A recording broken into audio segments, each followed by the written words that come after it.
여러분 반갑습니다. 수학 5단원 경우의 수와 확률 세 번째 시간이죠. 이번 시간에는 순서가 있는 경우의 수를 알아보도록 하겠습니다. 교과서 72쪽에 있는 활동 1 함께 볼 텐데요. 진영, 은수, 현수 이 세 사람이 있습니다. 이 세 사람이 영어 말하기 대회에 참여를 하는데 발표 순서를 정할 거예요. 그래서 순서를 정할 텐데 이 순서 정하는 방법에는 모두 몇 가지가 있는지 경우의 수를 알아보도록 해야겠죠. 그래서 이제 순서를 먼저 적어 놓고 첫 번째, 두 번째, 세 번째 이렇게 순서를 적어 놓고 한번 생각해 볼 텐데 첫 번째로 발표를 할 수 있는 경우는 뭐가 있냐면 진영이 먼저 발표할 수 있죠. 그죠? 그 다음에 은주가 먼저 발표할 수도 있어요. 그 다음에 현수가 먼저 발표를 할 수가 있겠죠. 그래서 이 첫 번째 발표를 할 수 있는 사람, 이 세 사람을 기준으로 해서 우리가 나뭇가지 그림을 한번 그려보면 경우의 수를 파악하는데 도움이 될 것 같습니다. 그래서 이제 첫 번째에 올 수 있는 사람이 이제 진영일 때의 경우를 살펴볼 거고, 그 다음에 은주일 때, 현수일 때 경우를 이제 각각 살펴보면 경우의 수를 구할 수 있습니다. 그래서 첫 번째 진영이 첫 번째 순서일 때 두 번째 올 수 있는 사람이 만약에 은주라면 세 번째는 누가 와야 되면 남아있는 현수가 와야겠죠. 근데 진영이 첫 번째일 때 두 번째에 현수가 올 수도 있잖아요. 네, 현수가 왔을 때는 남아있는 은주가 세 번째에 발표를 해야겠죠. 자, 이게 첫 번째 진영이가 맨 처음 할 때의 경우고요. 두 번째 은주가 첫 번째 순서일 때는요. 두 번째 올 수 있는 사람이 진영일 수 있죠. 진영이라면 남아있는 사람은 현수가 될 것이고, 현수가 두 번째로 오는 경우에는 진영이가 마지막에 할 수 있겠죠. 이게 이제 은주가 첫 번째 순서일 때의 경우고요.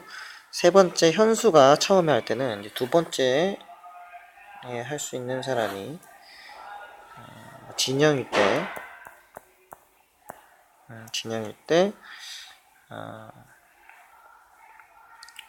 이제 은주가 이제 마지막에 할 수 있을 것 같고, 은주가 두 번째 하는 경우에는 이제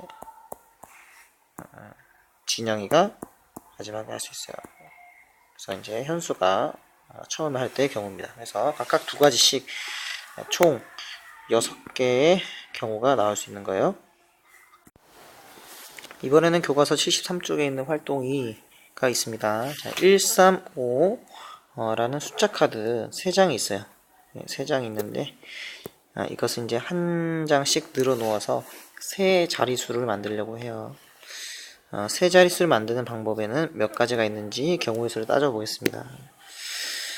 자, 세 자리란 말은 100의 자리나 그 다음에 10의 자리, 그 다음에 1의 자리가 있을 거예요. 그래서 이제 이거 이제 이렇게 이 100의 자리, 10의 자리, 10의 자리, 그 다음에 1의 자리를 이렇게 빈칸을 이렇게 둔 다음에, 자, 이 자리에 각각의 카드를 이제 집어 넣는다고 생각을 해보면 첫 번째 자리에 올 수 있는 경우가, 첫 번째 100의 자리에 올 수 있는 경우가 뭐가 있냐면 1이 올 수도 있고 3이 올 수도 있고 그 다음에 5가 올 수도 있잖아요. 그래서 이거를 기준으로 해서 이것을 기준으로 해서 100의 자리를 기준으로 해서 나뭇가지 그림을 그려서 한번 경우의 수를 따져보겠습니다. 그래서 이제 교과서에 친절하게 이렇게 나뭇가지 그림 틀이 이렇게 주어져 있는데요. 이걸 보면서 같이 한번 구해 보도록 하겠습니다. 그래서 여기 보면 100의 자리에 1이 왔을 때, 또 3이 왔을 때, 5가 왔을 때의 경우의 수를 나뭇가지로 나타낼 수 있는데, 만약에 100의 자리에 이렇게 1을 갖고 왔다면 10의 자리에 올 수 있는 거는 나머지 두 장의 카드 중에 먼저 3이 왔을 때는 1의 자리에는 남아있는 5가 올 수 있죠. 반대로 10의 자리에 5가 오면 1의 자리에는 3이 올 수 있습니다. 자, 생각해 보시고, 자, 두 번째 경우, 이제 3이 100의 자리에 있을 때는요, 남아있는 카드가 1과 5니까, 자, 1이 10의 자리에 오면 5가 1의 자리에 올 수 있고, 5가 10의 자리에 오면 1이 1의 자리에 올 수 있죠. 자, 이 경우. 자, 마지막으로 5가 100의 자리에 있을 때는 남아있는 카드가 1과 3이니까 10의 자리에 1이 오면 1의 자리에 3이 올 수 있고, 10의 자리에 3이 오면 1의 자리에 1이 올 수 있는 경우가 되어, 그래서 이제 두 가지니까 총 6가지가 되겠습니다. 다음은 익히기 문제입니다. 익히기 문제에는 2, 4, 6, 8에 숫자 카드 4장이 있어요. 4장에서 두 장을 골라서 두 자릿수를 만들 거예요. 두 자릿수를 만들어서 이렇게 만들 수 있는 두 자릿수를 모두 한번 구해보는 일을 한번 해볼 텐데, 지금 숫자 카드가 있으면 더 좋을 것 같아요. 근데 선생님은 지금 이제 한번 적어서 해볼 수 있도록 하겠습니다.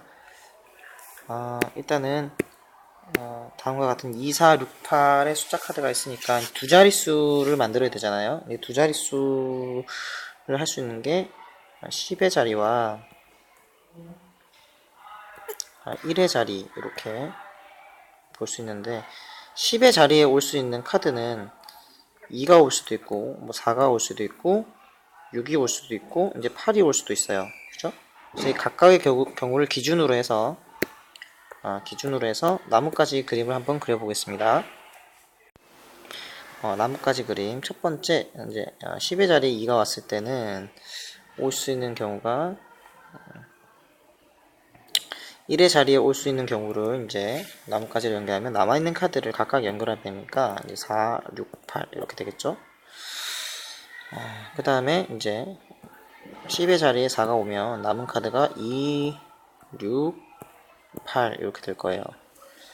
그 다음에 10의 자리에 6이 오면 1의 자리에는 2나 4나 8이 올 수 있고, 그 다음에 10의 자리에 8이 오게 되면 2나 4나 6이 되겠죠. 그래서 지금 나뭇가지를 이제 각각의 경우를 이렇게 나뭇가지 그림을 나타냈으니까 만들 수 있는 두 자릿수는 어떻게 됩니까? 만들 수 있는 두 자릿수를 한번 써볼까요? 써보게 되면, 자, 첫 번째부터 24, 그죠? 그 다음에 26, 그 다음에 28 이렇게 될 거고, 그 다음에 42, 46, 48, 그 다음에 62, 64, 68, 그 다음에 82, 84, 86. 그래서 이제 총 몇 가지냐면, 이제 총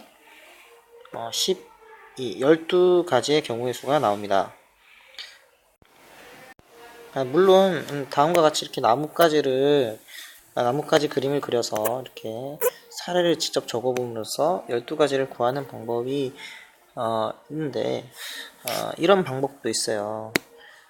지금 두 자릿수를 만들기 때문에 이제 두 자릿수에 해당하는 이렇게 빈칸이 있다라고 생각을 하고, 여기에 지금 이제 2, 4, 6, 8에 해당하는 그 카드를 각각 집어 넣으면 되겠죠.